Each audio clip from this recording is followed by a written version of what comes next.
আসসালামু আলাইকুম সবাইকে। ক্লাসটি যদিও লাইভে নেওয়ার কথা ছিল, কিন্তু ইলেকট্রিসিটির সমস্যার জন্য ক্লাসটা আজকের মতো আর লাইভে নিতে পারলাম না। তো আমি চিন্তা করে দেখলাম তোমাদের ক্লাসটা খুবই গুরুত্বপূর্ণ। এখন এই সময় তোমরা প্রতিটা দিনই তোমাদের জন্য গুরুত্বপূর্ণ। এই জায়গাটায় ক্লাসটা আসলে আমি আর রিসিভ করতে চাচ্ছি না, তাই তোমাদের জন্য রেকর্ড ক্লাসটা আমি দিয়ে দিচ্ছি। তোমরা ক্লাসটা দেখে নিবে, পাশাপাশি স্লাইড দিয়ে দিব। ইনশাল্লাহ আগামীকালকে তোমাদের পরীক্ষা হবে এবং পরের দিন আবার আমাদের ক্লাসগুলো হবে যথারীতি সময়। আমি খুবই আন্তরিকভাবে দুঃখিত। আমরা যেখান থেকে পড়া শুরু করছিলাম আমরা আবার সেখান থেকে ইনশাল্লাহ শুরু করছি। দেখো, আমাদের বলতেছে সিকোয়েন্স অফ টেন্স, টেন্সের ধারাবাহিকতা। টেন্সের ধারাবাহিকতা কিভাবে হয় আমরা আজকে সেই সকল বিষয় নিয়ে আলোচনা করব। প্রথমত যদি আমরা লক্ষ্য করি, এই রুলসটা আমি একটু আগেও তোমাদের দেখানোর চেষ্টা করেছিলাম। দেখো রুলসটা কিরকম বলতেছে, by plus future time. By যুক্ত হয়ে যখন আমাদের কি হবে, ফিউচার টাইম হবে। বাই যুক্ত হয়ে যদি আমাদের ফিউচার টাইম হয় তাহলে পরে কি হবে, ফিউচার পারফেক্ট। ফিউচার পারফেক্টটা কিরকম, shall will have plus V three, shall will have plus V three. তাহলে দেখো আমরা যদি একটা এক্সাম্পল দেখি, এক্সাম্পলটা কি বলতেছে, বাই প্লাস 2025। তাহলে আমাদের বর্তমানে চলছে যে 2024 সাল নিয়ে আমরা কথা বলতেছি। 2025 সাল নাগাদ বা 2025 সালে আমাদের কি হতে পারে, I will have completed my BBA programme. আমি আমার বিবিএ প্রোগ্রামটার কথাই বললাম, will have plus V three. তাহলে আমরা সহজে মনে রাখবো যে বাই যুক্ত যদি আমাদের ফিউচার সময় থাকে তাহলে সেই ক্ষেত্রে কি হবে, শ্যাল অথবা will have plus V three. আচ্ছা, আমরা একটু যদি নিচে যাই, এখন আমাদের পরবর্তী রুলস কি আছে দেখো, বিফোর যুক্ত রুলস। বিফোর আর হচ্ছে আফটার, এই দুটো রুলস খুবই গুরুত্বপূর্ণ, এটা যে কোনো সময় পরীক্ষা আসতে পারে। তো তোমাকে একটু মনোযোগ দিয়ে দেখতে হবে রুলস দুইটা। প্রথমত রুলস কি বলতেছে আমাদের দেখো, বিফোর যুক্ত বাক্যে, বিফোর যুক্ত বাক্যে পূর্ব যদি আমাদের পাস্ট পারফেক্ট থাকে, পূর্ব যদি আমাদের কি থাকে, পাস্ট পারফেক্ট। বিফোর যুক্ত বাক্যে পূর্ব যদি পাস্ট পারফেক্ট থাকে পরে কি, তাহলে আমাদের পাস্ট ইনডিফিনিট। পূর্বে পাস্ট পারফেক্ট থাকলে পরে কি আমাদের পাস্ট ইনডিফিনিট। আচ্ছা, তাহলে আমরা চলো একটা এক্সাম্পল দেখি। আমরা এক্সাম্পলটা কি দিলাম, দেখো এক্সাম্পলটা হচ্ছে আমাদের, I had seen your beauty before you went home, before you went home. তাহলে দেখো প্রথম অংশে আমাদের কি আছে, প্রথম অংশে আমাদের আছে হ্যাড প্লাস ভি থ্রি, যেটাকে আমরা বলতেছি আমাদের প্রেজেন্ট পাস্ট পারফেক্ট। আর আমাদের পরবর্তী বিফোরের পরে কি অংশ আছে, প্রেজেন্ট পাস্ট ইনডিফিনিট। এখন একটা জিনিস লক্ষ্য করো, বিফোরটা কিন্তু চাইলে শুরুতে চলে আসতে পারে। বিফোরটা যদি বাই নিচান যদি শুরুতে চলে আসে তাহলে আমরা কি করব, আচ্ছা বিফোরটা যদি আমাদের শুরুতে চলে আসে তাহলে আমরা কি করব, তাহলে আমাদের অন্য একটা রুলস। কিরকম রুলস, একদমই সহজ, একটু মনোযোগ দিলে তোমরা বুঝতে পারবা। বিফোরটা শুরুতে চলে আসলে আমরা পাস্ট ইনডিফিনিটটাকে রাখবো, পরবর্তীতে হচ্ছে আমরা কি করবো, পাস্ট পারফেক্টটাকে পরে নিয়ে যাব। চলো আমরা উপরে রুলসটার সাথে একটু ম্যাচ করাই। সহজ ভাষায় বলতে গেলে বিফোর যুক্ত বাক্যে যদি বিফোরটা যদি শুরুতে চলে আসে তাহলে আমরা বিফোরের পরের যে অংশটুকু যেরকম ছিল, উপরের সেন্টেন্সটা দেখো, বিফোরের পরের অংশটুকু কি আছে আমাদের, পাস্ট পারফেক্ট, এটুকুতে কোনো চেঞ্জ নাই। বিফোরের পরে পাস্ট ইনডিফিনিট। আর এই পাস্ট পারফেক্টটা চলে যাবে কোথায়, বিফোরের পরে। এটা চলে যাবে কোথায় দেখো, এই অংশটুকু। আর হচ্ছে দেখো আমরা এই অংশটুকু সেম, এইটুকুতে কিন্তু কোনো পরিবর্তন নাই। পরিবর্তন কোথায়, এই প্রথম অংশটুকু আমাদের চলে আসতেছে কোথায়, প্রথম অংশটুকু আমাদের সামনে চলে আসছে। এই তো, তাহলে রুলসটা খুবই ইজি। আচ্ছা, আমরা এখন দেখবো হচ্ছে আফটারের রুলস। আফটার রুলসগুলো কিরকম, আফটারের ক্ষেত্রে আমাদের মনে রাখতে হবে, আফটারের পূর্বে হচ্ছে বিফোরটা আমরা কি পড়ে আসছি, বিফোরের পূর্বে হচ্ছে আমাদের পাস্ট পারফেক্ট, পরে হচ্ছে পাস্ট ইনডিফিনিট। এইটা হচ্ছে সেম, তার বিপরীত। বিপরীতটা কিরকম দেখো, এখানে আমাদের বলছে আফটারের পূর্বে যদি আমাদের পাস্ট ইনডিফিনিট হয় তাহলে পরে হচ্ছে পাস্ট পারফেক্ট। আফটারের পূর্বে যদি পাস্ট ইনডিফিনিট হয় তাহলে পরে আমাদের পাস্ট পারফেক্ট। তাহলে আমরা চলো একটা এক্সাম্পল দেখি। আফটার যুক্ত বাক্যে আমাদের কিন্তু এই আফটার শব্দটা দিয়ে দেখা যায় পরে অথবা পূর্বে পরিবর্তন করতে দিবে। আমি যেখানে যেখানে আন্ডারলাইন করে দিছি দেখো, যে লুকড একটা আন্ডারলাইন করা, এই সকল জায়গাগুলোই পরীক্ষা হলে সাধারণত তোমাকে এমসিকিউ আকারে দিতে পারে। তাহলে কি বলতেছে, আফটার যুক্ত বাক্যে পূর্ব যদি আমাদের পাস্ট ইনডিফিনিট থাকে তাহলে আফটারের পরে কি হবে, আমাদের পাস্ট পারফেক্ট। এখন কথা হচ্ছে আমরা চাইলে আফটারটাকে শুরুতে নিয়ে যেতে পারি। যদি শুরুতে নিয়ে যাই তাহলে পূর্বে আমরা যেভাবে বিফোরটা পড়ে আসছি সেম ভাবে আমরা চাইলে ইউজ করতে পারি। কিরকম, আমরা যেহেতু পড়ে আসছি আফটারের পরে কি দেখো, আফটারের পরে হচ্ছে আমাদের পাস্ট পারফেক্ট, আফটারের পরে পাস্ট পারফেক্ট। তাহলে আফটারটা যদি শুরুতে আসে তাহলে এই প্রথম অংশটুকুই জাস্ট আমাদের শুরুতে চলে আসবে। এই যে আচ্ছা দেখো, ওই অংশটুকু আমরা এখানে নিয়ে আসছি, আফটার প্লাস পাস্ট পারফেক্ট। এখন কথা হচ্ছে তাহলে এরপরে কি যাবে, তাহলে পাস্ট ইনডিফিনিট কোথায় যাবে, পাস্ট ইনডিফিনিট তাহলে আমাদের পরে চলে আসবে। এই তো দেখো পরে নিয়ে আসছি। বুঝতে হচ্ছে আমাদের আফটার যুক্ত বাক্যে আফটার পরে যদি আমাদের পাস্ট পারফেক্ট চলে আসে তাহলে তার পরবর্তী অংশে পাস্ট ইনডিফিনিট আসবে। ওকে, তাহলে মোটামুটি আশা করি তোমরা রুলসগুলো বুঝতে পারছো। না বুঝলে অবশ্যই আমাকে পেজে নক দিবা, আমি তোমাদের অবশ্যই আরেকবার সলিউশন করে দেওয়ার চেষ্টা করব। আচ্ছা, এখন হচ্ছে হোয়েনেরও সেম নিয়ম, হোয়েন হোয়াইল দুইটারই প্রায় কাছাকাছি নিয়ম। জাস্ট আমি একটা শর্টকাট তোমাদের বলে দিই, মনে রাখবা। হোয়েন যুক্ত বাক্যে পূর্বে কন্টিনিউয়াস অথবা সিম্পল যেটাই হোক, হোয়েন যুক্ত বাক্যে পূর্বে কন্টিনিউয়াস অথবা সিম্পল যেটাই হোক, পরে কি হবে সবসময়, পরে সবসময় আমাদের সিম্পল, কোনো চেঞ্জ হবে না। তাহলে দেখো আমরা একটা এক্সাম্পল সলভ করি। আমরা কি বললাম, you will getting the report, you will getting the report. দেখো তো আমাদের কি আছে, you were getting the report, তাহলে আমাদের এটা কিসে আছে, পাস্ট ইনডিফিনিটে আছে, যেহেতু আমাদের পূর্বে অংশ পাস্ট। আচ্ছা, এই জিনিসটা একটু আরেকটু মনোযোগ দিয়ে দেখো, এখানে দেখো কি আছে, এখানে আছে হচ্ছে you were getting the report. You are getting the report মানে কি, তাহলে আমাদের এটা পাস্ট কন্টিনিউয়াসে আছে। তাহলে এটা যেহেতু আমাদের পাস্ট কন্টিনিউয়াসে আছে, তাহলে আমাদের মনে রাখতে হবে হোয়েন যুক্ত বাক্যে পরের অংশে কি হবে, সিম্পল। কোন সিম্পল, আগের অংশ যদি পাস্ট থাকে তাহলে পরেও পাস্ট, আর পাস্টের কোন ফর্ম, সিম্পল ফর্ম। তাহলে হোয়েনের পরের অংশে কি হবে, past simple, I meet you. তাহলে এই বাক্যটা যদি আমাদের ধরো প্রথমে যদি হোয়েনটা চলে আসে, আমাদের এই বাক্যটার ক্ষেত্রে যদি হোয়েনটা যদি শুরুতে চলে আসে, তাহলে আমরা কি করব, হোয়েনের পরে আমাদের সিম্পল, পরের অংশে গিয়ে আমাদের কন্টিনিউয়াস অথবা সিম্পল যে কোনো একটা হইতে পারে। তাহলে আমরা একটা এক্সাম্পল দেখি, when I meet you, when I meet you. তাহলে আমাদের এইখানে কি আছে, এখানেও সেম, যেহেতু হোয়েনের পরে যেহেতু পাস্ট সিম্পল আছে, পরবর্তী অংশে চাইলে আমরা কন্টিনিউয়াস অথবা সিম্পল দুইটাই করতে পারি। কিন্তু মনে রাখতে হবে অবশ্যই সেটা কি হইতে হবে, সেটা অবশ্যই আমাদের পাস্ট কন্টিনিউয়াস অথবা পাস্ট সিম্পলই হইতে হবে, কেননা আগের অংশে কিন্তু আমাদের পাস্ট সিম্পল ছিল। এখন আমরা যদি পরবর্তী রুলস দেখতে যাই, কি আছে, হোয়াইল। মনে রাখতে হবে হোয়াইল যুক্ত বাক্যে পূর্বে আমাদের সেম কন্টিনিউয়াস সিম্পল দুইটা হইতে পারবে। হোয়েনের ক্ষেত্রে যেমন পরবর্তীতে ছিল সিম্পল, এখানে জাস্ট একটু চেঞ্জ, সেটা কি, হোয়াইলের পরে সবসময় আমাদের কন্টিনিউয়াস ফর্মটাই হয়। আর মনে রাখতে হবে হোয়াইলের পূর্বে অথবা পরে দুইটা জায়গায় সেম টেন্স, এই পাশে প্রেজেন্ট হইলে অপর পাশেও প্রেজেন্ট, এই পাশে পাস্ট হইলে অপর পাশেও পাস্ট, ইভেন এই পাশে ফিউচার হইলে ওই পাশেও ফিউচার। আচ্ছা, তাহলে আমরা একটা এক্সাম্পল দেখি, you are getting the report, তাহলে এটা কিসে আছে, প্রেজেন্ট কন্টিনিউয়াসে।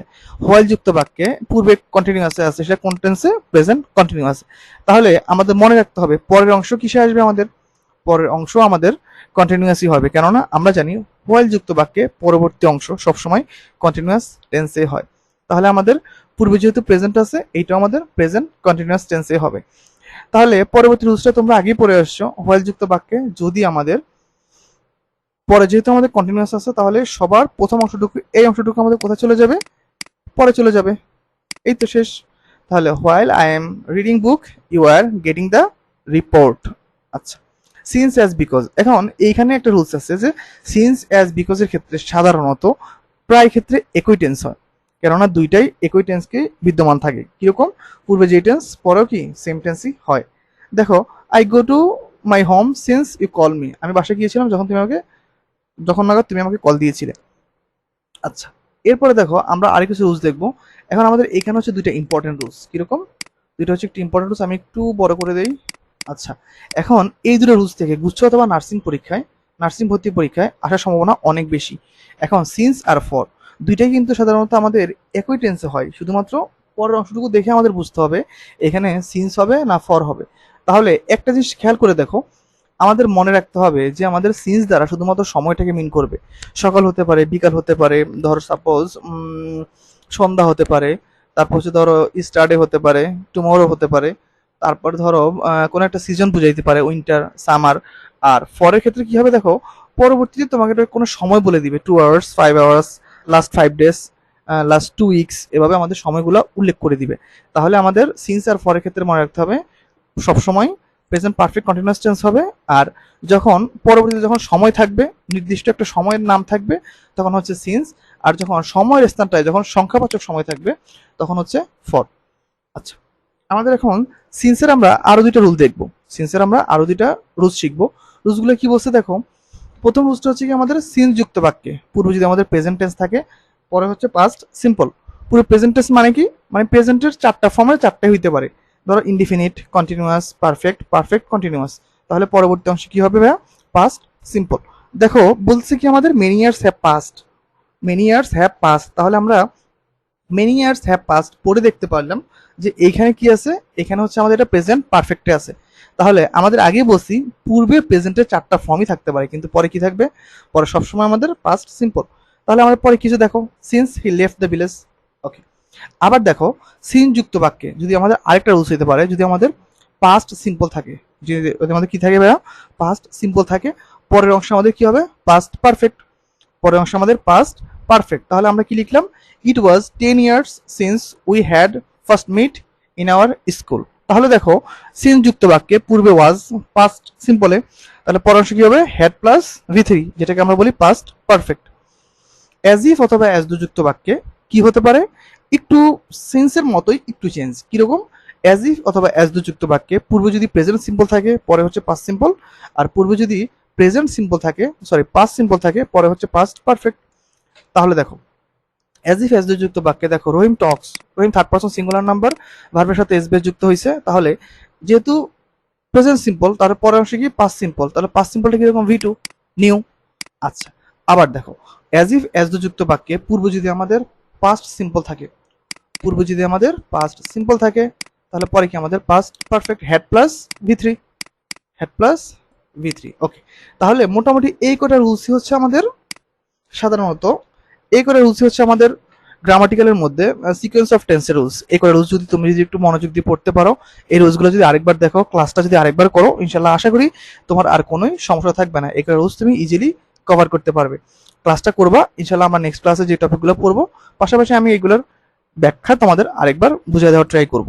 আচ্ছা, এখন আমরা দেখবো হচ্ছে কন্ডিশনাল সেন্টেন্স। কন্ডিশনাল সেন্টেন্সের ক্ষেত্রে তোমাকে একটা জিনিস মনে রাখতে হবে, কন্ডিশন কত প্রকার, সাধারণত 3 প্রকার। জিরো কন্ডিশনকে আলাদাভাবে বলা হয়, first condition, second condition, third condition. এখন জিরো কন্ডিশন বিষয়টা কি ভাইয়া, জিরো কন্ডিশনের ক্ষেত্রে আমরা কিছু জিনিস একদম মাথায় সেট করে রাখবো। যেমন জিরো কন্ডিশনে তোমাকে মনে রাখতে হবে কি, চিরন্তন সত্য, হ্যাবিচুয়াল ফ্যাক্ট, অভ্যাসগত সত্য, তারপরে দেখো সায়েন্টিফিক রেজাল্ট, বৈজ্ঞানিক ব্যাখ্যা, এই সকল বিষয়গুলো এখানে বেশি ফুটে উঠবে। দেখো এই সকল জিনিসগুলো কিন্তু কখনো চেঞ্জ হয় না। আমরা কন্ডিশন কেন করি, একটার বিপরীতে যে কোনো আরেকটা কি ফলাফল পাওয়া যাবে, বা একটার বিপরীতে আরেকটা রেজাল্ট আসবে। কিন্তু দেখো চিরন্তন সত্য জিনিস তো কোনো ফলাফলে দিবে না, কেননা এ তো কখনো পরিবর্তন হয় না। তার মানে এখানে আমাদের কোনো পরিবর্তন হয় না বলে এটাকে বলা হয় জিরো কন্ডিশন। অভ্যাসগত সত্য, যেমন ধরো প্রতিদিন সকালে তুমি চা খাও, এটা তো কখনো চেঞ্জ হবে না, তোমার এটা একটা অভ্যাস, তো এই অভ্যাসটা কখনোই পরিবর্তন হয় না বলে এটা আমাদের একটা জিরো কন্ডিশন। সায়েন্টিফিক রেজাল্ট, বৈজ্ঞানিক ফলাফল, যেমন ধরো পানিতে যখন তুমি তাপ দাও তাহলে কি হয়, পানিটা বাষ্পীভূত হয় বা পানিটা ফুটতে থাকে। আবার ধরো যখন একটা বল তুমি আকাশের দিকে ছুড়ে মারো, সেই বলটা আবার কি হয়, মাটিতে ফিরে আসে। তাহলে বিষয়গুলো কি সম্পূর্ণই বৈজ্ঞানিক ব্যাখ্যা, এগুলো কখনোই কোনো চেঞ্জ আসে না। তো যে সকল বাক্যগুলোতে চেঞ্জ আসে না বা চিরন্তন সত্য, অভ্যাসগত সত্য, বৈজ্ঞানিক ব্যাখ্যা থাকে, ওইগুলাকে বলা হয় জিরো কন্ডিশন। আর আমাদের কন্ডিশন চেনার সবচেয়ে বড় উপায়টা হচ্ছে সাধারণত এরা ইফ দ্বারা শুরু হয়। শর্টকাটে মনে রাখবে এরা কি হয়, ইফ দ্বারা শুরু হয়। তাহলে আমরা যেহেতু বলছি জিরো কন্ডিশনে কোনো পরিবর্তন নাই, তাহলে সবই সেম থাকবে। সব সেম বলতে কি বুঝাইলাম, সব সেম বলতে বুঝাইছি দেখো সব সেম বলতে দেখো ইফ যুক্ত প্রেজেন্ট ইনডেফিনিট যদি আমাদের প্রথম অংশে ইফের সাথে প্রেজেন্ট ইনডেফিনিট থাকে, পরের অংশ সেম, প্রেজেন্ট সিম্পল অথবা প্রেজেন্ট ইনডেফিনিট, কোনো চেঞ্জ হবে না। যেমন call me if you become tomorrow, call me if you become tomorrow. আচ্ছা, তাহলে আমাদের এখন দেখো আমাদের ফার্স্ট কন্ডিশন। ফার্স্ট কন্ডিশনের ক্ষেত্রে আমাদের কি মনে রাখতে হবে, ফার্স্ট কন্ডিশন যদিও 2 ধরনের হয়, কিন্তু আমরা একটা করে শিখবো, কেননা গুচ্ছ এবং আমাদের নার্সিং ভর্তি পরীক্ষায় অত ডিপলি কোনো কোশ্চেন হবে না, ওনারা খুবই সহজ কোশ্চেনই করে একদম বেসিক থেকে। এই জন্য আমি 2টা রুলস শিখাবো না, একটা করে রুলস পড়াবো, যেগুলো পরীক্ষা আসবে বা আসার মতো। ওকে, এখন দেখো ফার্স্ট কন্ডিশনে আমাদের সবসময় মনে রাখতে হবে, যেহেতু আমরা আগে বলে নিচ্ছি কন্ডিশনাল সেন্টেন্সে ইফ দ্বারা শুরু হবে, তাহলে প্রথমত ইফ, পরে কি আসছে দেখো ভাইয়া, প্রেজেন্ট ইনডিফিনিট অথবা প্রেজেন্ট সিম্পল। তাহলে আমাদের ইফ যুক্ত বাক্যে যদি পরবর্তী অংশ যদি প্রেজেন্ট ইনডিফিনিট হয়, তাহলে মনে রাখতে হবে shall, can, May, must, will, এগুলোর পরে ভার্বের কোন ফর্ম, V1। মানে সহজ ভাষা বলতে গেলে আমাদের পূর্বে যদি প্রেজেন্ট সিম্পল থাকে, পরে হচ্ছে আমাদের ফিউচার সিম্পল। ওকে, আমি একটা জাস্ট এক্সাম্পল সলভ করি। ইফ হি স্টাডিজ, যদি সে পড়ালেখা করে, যদি সে পড়ালেখা করে, হি উইল সাকসেস, সে কি সফল হবে, সে কি হবে, সে সফল হবে। তাহলে আমরা দেখতেছি ইফ যুক্ত বাক্যে প্রথম অংশ যখন প্রেজেন্ট ইনডিফিনিট হলো, পরের অংশ কি হয়ে গেল, ফিউচার ইনডিফিনিট। আচ্ছা, এখন আমরা দেখব সেকেন্ড কন্ডিশন। সেকেন্ড কন্ডিশনটা কি ভাইয়া, আরো সহজ। এখানে আমাদের মনে রাখতে হবে ইফ যুক্ত বাক্যে, ইফ যুক্ত বাক্যে যদি আমাদের পাস্ট সিম্পল থাকে, পাস্ট সিম্পল মানে কি, পাস্ট ইনডিফিনিট থাকে, তাহলে আমাদের পরবর্তী অংশ কি হবে, would, could, might, should, have plus V1। তাহলে আমরা জাস্ট একটা করে এক্সাম্পল সলভ করব। If he came to me if he came to me, এখানে কেমটা কি আমাদের ভাইয়া? কেমটা হচ্ছে আমাদের পাস্ট সিম্পল। তাহলে আমাদের পরের অংশ কি হবে? I would help you. তাহলে আমি আগে বলছি would, could, might, should plus V one. এই তো দেখছো কত ইজি রুলস গুলা। আচ্ছা, তাহলে আমরা এরপর আরেকটু দেখি। এখন দেখো, এখন আমাদের রুলসটা কি বলছে? Third conditional sentence. Third conditional সেন্টেন্সটা কিরকম? এখানে আমাদের আরেক একটু পরিবর্তন। কিরকম? ইফ যুক্ত বাক্যে যদি আমাদের পাস্ট পারফেক্ট হয়, তাহলে আমরা আগে পড়ে আসছি সিকোয়েন্স অফ টেন্সে পাস্ট পারফেক্টটা কি? Had plus V three. তাহলে যদি আমাদের হ্যাড প্লাস ভি থ্রি আসে, তাহলে মনে রাখতে হবে পরের অংশে would, could, might, should have plus V three. Have plus V three. আচ্ছা, এখন তাহলে আমাদের একটা জিনিস যদি আমরা লক্ষ্য করি, if you had come, had plus V three, তাহলে আমাদের ইফ যুক্ত পাস্ট পারফেক্ট। ইফ যুক্ত যেহেতু পাস্ট পারফেক্ট, তাহলে পরের অংশ আমাদের কি হবে? Would, would, could, might, should have plus V three. Would, could, might, should have plus V three. এই তো শেষ। তাহলে আমরা মোটামুটি কন্ডিশনটা পড়লাম। এখন কন্ডিশনের মধ্যে আরো কিছু রুলস আছে, সেগুলো নিয়ে আমরা একটু আলোচনা করব। এখন রুলস আছে I wish I were a king, অথবা I wished I would have been the major of Dhaka. তাহলে এইখানে দুইটা রুলস আমরা একটু মনোযোগ দিয়ে দেখবো। উইশটা যদি ভি ওয়ানে থাকে, উইশটা যদি ভি ওয়ানে থাকে, তাহলে আমাদের মনে রাখতে হবে পরবর্তী অংশে ভি টু হবে, পরবর্তী অংশে ভি টু হবে। আর উইশ নিজে যদি পাঁচটা থাকে, দেখো উইশটা দেখো, উইশের সাথে ইডি যুক্ত হয়েছে, তার মানে কি সে নিজে পাঁচটা আছে। তাহলে সে নিজে যদি পাঁচটা থাকে, পরবর্তী অংশে গিয়ে কি হবে? Would, could, might, should have plus V three. এই তো শেষ। কত সহজ। তাহলে বিষয়গুলোকে কিন্তু একটু বাসায় সবাই মনোযোগ দিয়ে পড়তে হবে, কেননা বিষয়গুলো খুবই সহজ। একটু যেভাবে বুঝেছি ভাইয়া, সেভাবে একটু বাসায় পড়তে পারলেই ইনশাল্লাহ পরীক্ষা হলে খুব ইজিলি এই সকল জায়গা থেকে যে কটা কোশ্চেন আসবে সবগুলো ইনশাল্লাহ খুব ইজিলি টাচ করতে পারবা। এখন দেখো, কন্ডিশনের ক্ষেত্রে আমাদের আরো দুইটা রুলস আছে। এখন আমরা প্রথম থেকে বলে আসছি যে ইফ যুক্ত হইলে সেটা কি আমাদের? ইফ যুক্ত হইলে সেটা আমাদের কন্ডিশন। কিন্তু এখন আমাদের আরেকটা জিনিস মনে রাখতে হবে, ইফ বাদেও আরেকটা শব্দ আসতে পারে, সেটা কি? হ্যাড। এখন হ্যাড যুক্ত বাক্য যখন আসবে, সেটাকে আমরা বলবো আনরিয়াল কন্ডিশন। হ্যাড যুক্ত বাক্য আসে, সেটাকে কি বলবো? Unreal condition. সেটা কিভাবে পরীক্ষা আসতে পারে, চলো আমরা একটু সলভ করি। দেখো, দেখো এখানে আছে কি? Had I were a king, had I were a king. এখন প্রথমে আছে হ্যাড। সাধারণত আমরা জানি কি হ্যাড আসলে এরপরে কি আসে? V three. তাহলে হওয়ার কথা ছিল বিন, কিন্তু আসছে কি? ওয়ার। তাহলে বুঝতে হবে এইখানে হ্যাডটা আমাদের অক্সিলারি ভার্বের কাজ করতেছে না, এইটা আমাদের কিসের কাজ করতেছে? এইটা আমাদের সাধারণত সেন্টেন্সে একটা ইফের কাজ করতেছে। তাহলে যেহেতু ইফের কাজ করতেছে, তাহলে ভি টু আছে, তাহলে সেকেন্ড কন্ডিশন, তাহলে উড প্লাস ভি ওয়ান। তাহলে পরের অংশ হচ্ছে আমাদের সেকেন্ড কন্ডিশন মতো উড প্লাস ভি ওয়ান। আচ্ছা, এখন দেখো আরেকটা রুলস আছে, had I meet him, had I meet him. এখন দেখো এখানে, এখানে বলতে পারো, তোমরা বলবা যে ভাইয়া এইটা তো একদম একদম নর্মাল রুলসে আছে, হ্যাড আই মিট হিম মানে কি? Had plus V three. এখন এইখানে একটা জিনিস মনে রাখতে হবে, এখানে হ্যাডটা যেহেতু শুরুতে চলে আসছে, তাহলে এই হ্যাডটা আমাদের প্রথমত অক্সিলারি ভাবে কাজ করছে, আবার এটা কিসের কাজ করছে? এটা আমাদের ইফের কাজে করছে। তাহলে হ্যাড প্লাস ভি থ্রি মানে কি? আমাদের থার্ড কন্ডিশনের মানে স্ট্রাকচার ফলো করতেছে, হ্যাড প্লাস ভি থ্রি। তাহলে পরের অংশ কি? Would, could, might, should have plus V three. Okay, তাহলে মোটামুটি আশা করি তোমরা এটুকু বুঝতে পারছো। আমাদের কন্ডিশনের মধ্যে আরো দুটো রুলস আমরা পড়ে রাখবো, সেটা হচ্ছে আনলেস আর হচ্ছে ইন কেস। আনলেসটা সাধারণত ফিউচার কোনো কাজকে বোঝানো হয়, আর আনলেস সাধারণত নেগেটিভ ওয়ার্ড। মনে রাখবা আনলেস যুক্ত বাক্যে, আনলেস যুক্ত ক্লোজের অংশটুকুতে কখনোই কোনো নেগেটিভ ওয়ার্ড আসতে পারবে না। যেমন আনলেস আই স্টাডি হার্ড, আমি যদি কঠোর পরিশ্রম না করি, অথবা আমি যদি না ভালো মতো পড়ালেখা না করি, তাহলে কি? আই উইল ফেল, আমি কি করব? পরীক্ষায় ফেল করব। ইন কেস, ইন কেস মানে কি? মানে ঘটতে পারে এমন একটা ঘটনা, তুমি শিওর না, মানে ঘটে যেতেও পারে। যেমন ধরো টেক আমব্রেলা, ছাতাটা নিয়ে যাও, ইন কেস ইট রেইনস, যদি বৃষ্টি হলো, মানে তুমি ভাবতেছো যে এটা হইতে পারে কিন্তু নাও হতে পারে। তো এইগুলো হচ্ছে আমাদের কন্ডিশনের মধ্যে রুলস ছিল। তো মোটামুটি আমরা কন্ডিশনটা পড়েছি। এখন আমরা আরেকটা রুলস পড়বো। আমরা আরেকটা রুলস কি পড়বো? Modal auxiliary. এটা পড়লে আজকে মোটামুটি আমাদের ক্লাসটা কভার।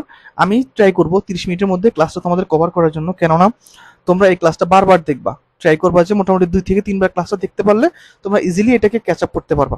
ওকে, এখন দেখো আমাদের কি বলতেছে মডাল অক্সিলারি। কিছু কিছু মডাল ভার্ব আছে যেগুলোর ক্ষেত্রে আমাদের বিভিন্ন রুলস ইউজ করা হয়। সাধারণত মডাল ভার্বের একটা ব্যতিক্রম বিষয় হচ্ছে এদের গ্রামাটিক্যাল রুলস প্রায় সেম। এদের গ্রামাটিক্যাল রুলস মোটামুটি ধরতে গেলে অনেকগুলো প্রায় সেম, কিন্তু পার্থক্য হচ্ছে এদের অর্থানুসারে। এদের অর্থগুলা বিভিন্ন রকম হয়। যেমন ধরো মেয়ের যে কটা রুলস আছে, মাস্টারের যে কটা রুলস আছে, প্রায় সেম। রুলসে কোনো পরিবর্তন নাই, কিন্তু তোমাকে বুঝতে হবে মেয়েটা হচ্ছে ইচ্ছা সূচক। তুমি চাইলে এটা করতে পারো, নাও করতে পারো। তোমার দ্বারা চাইলে এটা সম্ভব হইতে পারে, নাও হইতে পারে। তুমি এটা তোমার দ্বারা এটা হোক বা না হোক এরকম একটা মিন করতেছে, কিন্তু মাস্ট মানে কি বাধ্যবাধকতা অথবা আবশ্যিকতা, মানে তোমাকে এই কাজটা করতেই হবে, এই কাজটা তোমাকে সমাধান করে দেখাইতে হবে, এই কাজটা তোমার দ্বারা অবশ্যই পসিবিলিটি আছে, পসিবিলিটি না সম্ভবত না, এটা হচ্ছে একদম বাধ্যবাধকতা যে এই কাজটা তোমার দ্বারাই হবে। তাহলে চলো আমরা একটু রুলসগুলো দেখি, পাশাপাশি এক্সাম্পল দেখি। সাধারণত আমাদের প্রথমে একটা বেসিক রুলস যে যত ধরনের মডেল ভার্ব আছে সবগুলোর পরে প্রথমত কি হয়, ভি ওয়ান হয়। প্রথমত কি হয়, ভি ওয়ান হয়। তাহলে এই যে মেয়ের পরে সবসময় কি ভি ওয়ান, ইউ মে গো নাও, তাহলে গোটা হচ্ছে আমাদের ভার্বের ভি ওয়ান। ওকে, এখন দেখো মেবি, যদি মেবি চলে আসছে, মেয়ের পরে যদি বি চলে আসে, তাহলে আমাদের এরপরে কি হবে, ভার প্লাস আইএনজি। এরপর কি হবে, verb plus ING, you may be doing this. এখন মেয়ের পরে যদি হ্যাভ আসে, মেয়ের পরে যদি হ্যাভ আসে, আমরা জানি যে মেয়ের পরে হ্যাভ যদি আসে তাহলে আমাদের সবসময় কি হবে। আচ্ছা, এখানে আমি একটু বেশি লিখে ফেলছি, এই জিনিসগুলো আমরা এখন স্কিপ করব। ওকে ডান। মেয়ের পরে যদি হ্যাভ চলে আসে তাহলে এরপরে কি হয়, হ্যাভের পরে ভি থ্রি। আমরা জানি যে হ্যাভের পরে সবসময় কি হয়, ভি থ্রি হয় সাধারণত। এখন এই তিনটা কেমন অর্থ ছিল, ওই তিনটা হচ্ছে ইচ্ছা সূচক ছিল। যদি আমরা মাস্টের ক্ষেত্রে যদি খেয়াল করি মাস্ট, তাহলে মাস্টের ক্ষেত্রে আমাদের মনে রাখতে হবে, মাস্টের ক্ষেত্রে কি one kind of same rules, শুধুমাত্র আমাদের অর্থটা চেঞ্জ। কেমন অর্থ চেঞ্জ, আমাদের মাস্ট দিয়ে যদি বলা হয় ইউ মাস্ট গো নাও, তুমি এখনই যাও, মানে কি তোমাকে এখনই যেতে হবে এমন একটা অর্থ। You maybe, you must be buying this shirt, তোমার অবশ্যই এই শার্টটা ক্রয় করতে হচ্ছে, এমন একটা অর্থ দিচ্ছে। তার মানে আমাদের এইগুলো এইভাবে পড়তে হবে। আচ্ছা, তাহলে মোটামুটি আমরা বুঝতে পারলাম। এখন মেয়ের ক্ষেত্রে আমাদের একটা ব্যতিক্রম রুলস আছে। মেয়ের পরে যদি বি আসে, মেয়ের পরে যদি বি আসে, এরপর হচ্ছে কি আমাদের, দেখো মেয়ের পরে যদি বি আসে এরপরে আমাদের হবে কি ভি থ্রি। এখন এরপরে ভি থ্রি কেন হবে, যেমন ধরো সুগার মে, আমি দুইটা রুলস একসাথে লিখি, মে অথবা মাস্ট, মে অথবা মাস্ট, মে অথবা must be tasted, tasted sweet. তাহলে দেখো মনে রাখতে হবে যে ব্যক্তিবাচকের ক্ষেত্রে মে বি আসলে এরপরে ভার প্লাস আইএনজি, কিন্তু মে অথবা মাস্টের পরে যদি বি আসে আর ওই কাজটা যদি বস্তুর দ্বারা হয় তাহলে অবশ্যই সেটাকে আমাদের প্যাসিভে করতে হবে, তাহলে মে অথবা must B plus V three হবে। এখন দেখো ইউজ টু, ইউজ টু কি দেখো ভাইয়া, অতীতের একটা অভ্যাস। আমি একটু নিচে নিয়ে যাই। আচ্ছা, এখন দেখো ইউজ টুটা কিরকম, ইউজ টু হচ্ছে আমাদের অতীতের কোনো একটা অভ্যাসের প্রকাশ করে, যে কাজগুলো আমরা ধরো আগেই করে আসছি এমন একটা মিন করতেছে। এখন এখানে আমাদের চারটা রুলস, চারটা রুলস আমরা কিভাবে ইউজ করব, খুবই ইজিলি দেখো। যদি ব্যক্তিবাচক হয়, ব্যক্তিবাচকের ক্ষেত্রে যদি ইউজ টু আমরা ব্যবহার করি তাহলে এরপরে ডিরেক্ট কি আসবে, ডিরেক্ট হচ্ছে আমাদের ভি ওয়ান, ডিরেক্ট আমাদের ভি ওয়ান। যেমন সাগর ইউজ টু মেক টি, সাগর কি করে, চা বানাতো। ওকে, ইউজ টু মেক টি। এখন দেখো একটু চেঞ্জ কিরকম, ব্যক্তিবাচকের ক্ষেত্রে যদি আমাদের, দেখো ব্যক্তিবাচকের ক্ষেত্রে যদি আমাদের বি বিকাম গেট আসে, ব্যক্তিবাচকের ক্ষেত্রে যদি আমাদের বি বিকাম গেট আসে তাহলে মনে রাখতে হবে ইউজ টুর পরে আমাদের সবসময় কি হবে, ভার প্লাস আইএনজি। তাহলে দেখো সাগর হচ্ছে আমাদের ব্যক্তিবাচক, এরপর অক্সিলারি ভার্ব চলে আসছে, তাহলে এরপর আমাদের যদি ইউজ টু আসে তাহলে এরপরে আমাদের কি হবে, এরপর হবে আমাদের মেকিং, ভার প্লাস আইএনজি। কিন্তু আমরা তো জানি যে বস্তু কখনো চলতে পারে না, বস্তুর কখনো চলমানতা নাই, এ সবসময় স্থির অবস্থায় থাকে। তাহলে বস্তুর ক্ষেত্রে দেখো ইউজ টু যুক্ত বাক্যে, বস্তুর ক্ষেত্রে ইউজ টু যুক্ত বাক্যে যদি মনে করো শুধুমাত্র নর্মাল বস্তুবাচক হয় তবুও ভি ওয়ান, আর যদি বি বিকাম গেট হয় তবুও ভি ওয়ান। দেখো এই দুটো রুলসের কোনোই পরিবর্তন নাই। আমি তোমাদের কনফিউশন করার জন্য, আমি আমার অন্যান্য স্টুডেন্টের কনফিউশন করার জন্য এখানে মেকিং করে দিয়েছিলাম, এখানে হবে is use to make tea. আচ্ছা, তাহলে দেখো একটা জিনিস, তাহলে sugar is use to, okay দেখো sugar use to make tea আর হচ্ছে sugar is use to make tea, কেননা বস্তুবাচকের ক্ষেত্রে এই দুইটার কোনোই পরিবর্তন হয় না। আচ্ছা, আমরা সুরের ক্ষেত্রে দুইটা রুলস দেখবো। সাধারণত সুর আমাদের কোন অর্থে বসে, উচিত অর্থে বসে, উচিত কোনো কিছু এমন একটা বিষয় বোঝায়। তাহলে দেখো এখন দেখো একটা জিনিস, সুরের পরে আমাদের সাধারণত কি হয়, ভার্বের ভি ওয়ান, আর শুড হ্যাভের পরে কি হয়, শুড হ্যাভের পরে ভি থ্রি। এখন শুড হ্যাভের পরে যে ভি থ্রি হয় এইটার কিন্তু একটা রুলস আছে, এটার ক্ষেত্রে আমাদের কি বলা হয়, এটার ক্ষেত্রে একটা রুলস আছে। আচ্ছা, শুড হ্যাভের ক্ষেত্রে আমাদের কেমন একটা রুলস আছে, দেখো শুডের দ্বারা বোঝানো হয় কোনো কিছু তোমার করা উচিত ছিল কিন্তু তুমি ওই কাজটা করো নাই, এমন একটা অর্থ মিন করতেছে। তাহলে আমরা আগে শুডের রুলসটা পড়ে আসি। শুডের পরে সবসময় কি আমাদের ভার্বের V one, your examination is knocking at the door, you should read attentively. তাহলে শুডের পরে আমাদের ভি ওয়ান। এখন শুড হ্যাভের পরে কি আসতেছে, ভি থ্রি। তাহলে আমাদের মনে রাখতে হবে অতীতের কোনো একটা কাজ করা উচিত ছিল কিন্তু করা হয়নি, যার ফলাফল কি তোমার এখন আসছে। কিরকম, Faim failed his private, Faim কি প্রাইভেটটা কি ফেল করছে। He should have tried, he should have try না, এখানে ট্রাইড হবে, দাঁড়াও আমি একটু ঠিক করে দিই। He should have tried his best for being getting a good job. তাহলে তার কি কি করা উচিত ছিল, তার এই কাজটাকে আরো বেশি বেশি করে কি করা উচিত ছিল, যার ফলে কি সে একটা ভালো একটা চাকরি হয়তো বা কি পেতে পারতো। তাহলে আমরা বুঝতেছি শুডের পরে ভি1, শুড হ্যাভ আসলে এরপরে ভি3। আর শুড হ্যাভ প্লাস ভি3 কখন আসবে, যখন কোনো কিছু করা উচিত ছিল কিন্তু করা হয়নি। আচ্ছা, নিডের রুলসটা কেন দিলাম, নিডের রুলসটা প্রিভিয়াস ইয়ারে গুচ্ছতে পরীক্ষা আমি দেখছিলাম, নিডের রুলস থেকে একটা কোশ্চেন আসছে। তাহলে দেখো এই রুলসটা আমাদের কি বলতেছে, ব্যক্তিবাচক যদি হয়, ব্যক্তিবাচক যদি হয় তাহলে আমাদের মনে রাখতে হবে নিড আসলে, ব্যক্তিবাচকের পরে যদি নিড আসে এরপর আমাদের কি ইনফিনিটিভ, ইনফিনিটিভ কি টু প্লাস ভি1। তাহলে I need to cut my hair, I need to cut my hair, I ব্যক্তিবাচক, নিড রুলসের নিড, এরপর আমাদের যে ভার্বটা সেটা কি টু প্লাস ভি1। আবার দেখো যদি উপাদানবাচক হয়, কোনো কিছু যদি উপাদানবাচক হয় তাহলে সেই ক্ষেত্রে আমরা কি করব, নিডের পরে দুইটা রুলস হতে পারে, নিডের পরে কয়টা রুলস হতে পারে ভাইয়া, দুইটা রুলস। একটা কি টু বি প্লাস ভি3, টু বি প্লাস ভি3 কি হতে পারে, টু বি প্লাস, আমি একটু কালার চেঞ্জ করি, ওকে, টু বি প্লাস ভি3, অথবা আরেকটা রুলস হতে পারে কি verb plus ING, to be plus ভি3 অথবা ভার প্লাস আইএনজি। তাহলে দেখো মাই হেয়ার, এটা অবশ্যই একটা উপাদানবাচক, তাহলে মাই হেয়ার। আর এটা যদি থার্ড পার্সন সিঙ্গুলার নাম্বার তাহলে নিডের সাথে কি যুক্ত হবে, নিডস। থার্ড পার্সন সিঙ্গুলার নাম্বারের সাথে ভার্বের সাথে এস বাই এস যুক্ত হয়, তাহলে নিডস। এখন আমাদের পরীক্ষায় দুইটা উত্তর রাইট, একটা হচ্ছে নিড টু বি কাট অথবা কাটিং, দুইটা আমাদের রাইট অ্যান্সার। এখন দেখো আর একটু ব্যতিক্রম রুলস হচ্ছে যদি ব্যক্তিবাচকের ক্ষেত্রে যদি নিডটা চলে আসে, ব্যক্তিবাচকের ক্ষেত্রে যদি আমাদের নিডটা চলে আসে আর যদি নেগেটিভ অ্যাডভার্ব চলে আসে। এখন কথা হচ্ছে ভাইয়া নেগেটিভ অ্যাডভার্ব কোনগুলা, আজকের ক্লাসে জাস্ট আমি কয়েকটা বলে দিই, মনে রাখো আগামী ক্লাসে আমি নেগেটিভ অ্যাডভার্বগুলো আর একটু ভালো মতো বলে দিব। যেমন ধরো no sooner, scarcely, hardly, not only, only after, এই সকল ওয়ার্ডগুলো আমাদের সবচেয়ে বেশি ব্যবহার হয়। তো আমরা এই জিনিসগুলো একটু দেখবো। তাহলে I need scarcely cut my hair, তাহলে এখানে কাটটা কিন্তু আমাদের ভি1। আমাদের মডেল ভার্বের মধ্যে আরো দুইটা রুলস সবচেয়ে বেশি আসে, সেটা হচ্ছে হ্যাড বেটার আর হচ্ছে উড রেদার। নার্সিং পরীক্ষা আমি প্রিভিয়াস ইয়ারের কোশ্চেন একটা দেখছিলাম যে হ্যাড বেটার থেকে কোশ্চেন আসছে। আমাদের মনে রাখতে হবে হ্যাড বেটার আর হচ্ছে উড রেদার দুইটার অর্থই হচ্ছে বরং ভালো। হ্যাড বেটার অর্থ হচ্ছে বরং ভালো, আর উড রেদার অর্থ হচ্ছে দুইটার মধ্যে যে কোনো একটা বরং ভালো। তাহলে চলো আমরা একটু এক্সাম্পল দেখি। হ্যাড বেটার আর উড রেদার প্রত্যেকটার পরে ভার্বের আমাদের কোন ফর্ম, ভি1 ফর্ম। এখন দেখো কি বলতেছে, you had better do the work properly, তুমি এই কাজটা কি বরং ভালো মতো করতে পারো। আরেকটা হচ্ছে you would rather do the work than to go school, তুমি স্কুলে যাওয়ার চেয়েও এই কাজটা কি বরং ভালো মতো করতে পারো, এমন একটা অর্থ মিন করতেছে।